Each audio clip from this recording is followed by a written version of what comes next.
Kyrie and Durant already have rings, so they probably don't care about winning as much as he does. Not saying that they don't want to win, but I think James Harden is a lot more concerned with his legacy right now than Kyrie and Durant are.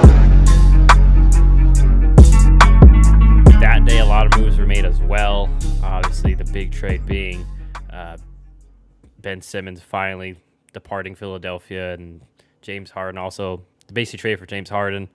All the stuff started popping up about how Harden wasn't happy in Brooklyn with different things. So, yeah, for a second it didn't look like the trade was going to happen, but it did on deadline day. So I guess we'll start there, John, and then we can go to any other trade you want to talk about if that you felt was impactful or something of the sort. But this is the big one. What were your thoughts on this trade between Philly and Brooklyn? Well, first off, I think it was a win-win for both teams, just in the situation that you're in. I mean, James Harden, from the moment he got there, I mean, like, he's an incredibly talented player, but it just never really felt like the right fit because you got Kevin Durant, Kyrie Irving, both players thrive when the ball is in their hands. And you Especially get a guy like Kyrie. James, yeah, and then you get a guy like James Harden, who's the exact same thing. So, like, yeah, sure, James is a great passer.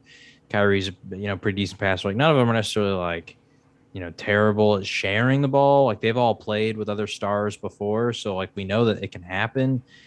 It's just, it felt repetitive. And in the NBA, when it comes to winning championships, you need guys who are good at different things. Like, and with this current team, they just didn't have really any great defenders. And so you add Ben Simmons. He's an amazing defender. He doesn't really need the ball in his hands to thrive. And he's not a scorer to where Kyrie and Kevin Durant can be the scorers. Simmons can pass, he can run the fast break, and he can play defense. Like those are things that I think are incredibly valuable to the Nets. And also they add Seth Curry, who's a great shooter as well. So now, I mean, imagine a lineup where you got Ben Simmons, Durant, Kyrie, Curry. You add in any other shooter, or maybe Aldridge or Griffin at big man. So you got a lot of versatility, I think, now to really throw out a lot of different lineups to where when you had Harden, it was kind of just a lot of offense. So I like that for the Nets, and then for the 76ers, I like their side the most, just because they've been a great team this year. Like I think they're second in the East, and that's Ben Simmons the entire way. They've been very talented. It sucks you had to include Seth Curry, but you came out of this deal keeping Tyrese Maxey and Matisse Thybulle, and you added James Harden. So now you can have a pretty crazy lineup of Harden, Maxey, Thybulle, Harris, and Embiid. I mean, that's a pretty deadly lineup in the East. And I think just finally you get a true perimeter ball handler and scorer in Harden to pair with Embiid. I think it's a great fit for both of them. So yeah, I really like the trade for both sides. Yeah, I didn't get. I saw many people once the trade went down. It's like all of a sudden people were like discrediting James. Thought James Harden was a scrub or something. Because like, oh man, Brooklyn got a great deal. I will say though, it did help out Brooklyn a lot. You mentioned like some of the depth guys. Seth Curry's already having a great start, but Andre Drummond too, just another big man. Because after really they've only have even before that, like you mentioned, really just Aldridge and Blake Griffin, but none. Both guys are kind of past their prime. Not saying that Drummond isn't his prime, but he's still another solid piece, still a great rebounder. And then, yeah, obviously, I'm guessing I'm guessing that extra piece would end up being Seth Curry, but what was holding it back because there's the rumors that Brooklyn wanted Tyrese Maxey or Thibault, and I guess that's what Philly ended up compromising to. My only worry, like I think he had everything. I agree with everything he said. My only worry for Philly going forward is outside of Harden. Like once again, I think they gave away their best shooter, which could be an issue because Thibault, he's a great defender, but his weakness is he's just not a consistent shooter. And then even Tobias Harris, I mean, there's been criticism around him because sometimes he just doesn't he hasn't shown up in certain moments.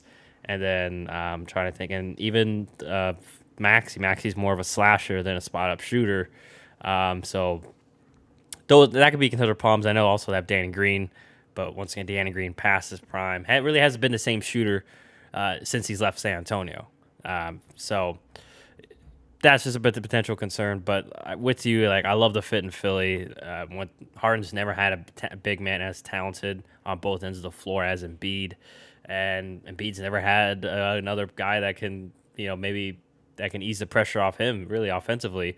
I know because James Harden is gonna be hard to double Embiid with James Harden on the floor as well, which happened a lot with Ben Simmons. And in regards to Ben Simmons and his move to the Nets, like he's mentioned, I love the defensive versatility he provides, and I think that will help them. But I think the biggest question will be, especially in playoff time, because unless we see it sooner, has he improved? Has he added more to his offensive game in terms of some sort of jump shot? Because once again, come playoff time, especially when the game slows down, it's more half court offense. Is he gonna be I don't want to say a liability? It's mean, but is it gonna be a liability where his defender is gonna be sagging off him? Helping on other guys because they're not worried about him shooting because he hasn't shown that ability. So that's the big question. I will say, yeah. Just luckily for them, honestly, outside of like Embiid and Giannis, like there's not really any other teams that I'm like crazy worried about the interior presence they'd have to go against. I mean, Miami's got Jimmy Butler and Bam Adebayo, and they're both great inside.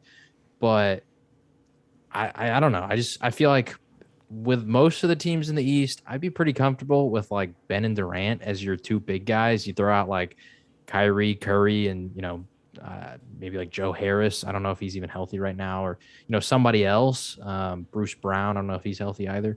But I'd be comfortable doing that, and I think that luckily for Ben, even if he hasn't necessarily improved shooting wise, like Durant and Kyrie are just so good at isolation and even dealing with two defenders that I don't think it'll be in the end of the world for him. Where it was like basically, I think his negatives won't be as highlighted as they were in Philly, where you have a guy like Embiid he thrives in the paint, and it's way easier to double team that than it is Durant on the 3-point line, right? Yeah. So we'll see what happens, how the trade works out for both teams. But I think we both mentioned we liked it for both sides. So we'll see how it fares in the long. Go ahead. I just want to add real quick. I saw some people criticizing Harden for leaving again, and I think that's fair because his third team in 2 years. But at the same time, I feel like one underrated aspect of like maybe his motivation to leave is you got to think about Kyrie and Durant already have rings, so they probably don't care about winning as much as he does. Not saying that they don't want to win, but I think James Harden is a lot more concerned with his legacy right now than Kyrie and Durant are because they've already won championships.